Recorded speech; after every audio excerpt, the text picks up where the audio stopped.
آج ایک مہینے میں پتہ نہیں کتنی مرتبہ لوگوں کی شکایت ملتی ہے کہ جی ہمارا بچہ نافرمان ہو گیا.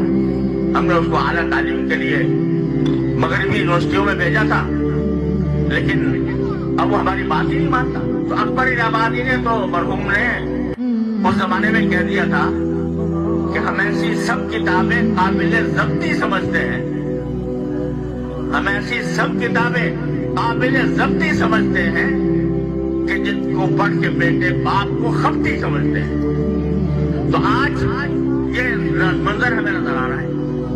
اس پر بڑا فخر کیا جاتا ہے میرا بیٹا اعلیٰ تعلیم کے لیے بڑا جگہ بھیج دیا گیا ہے, اور وہ طرح طرح وہاں پر رہ کر وہاں کے معاشرے سے متاثر ہو کر وہ مغربی رنگ میں رنگ جاتا ہے.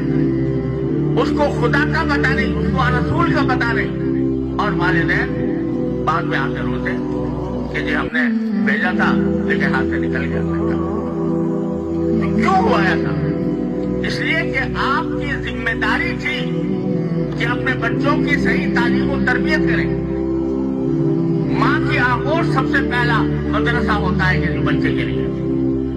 وہ ماں, ایسی ماں جو بچوں کو لوریوں میں بھی درس دیا کرے, جو لوریوں میں درس دے.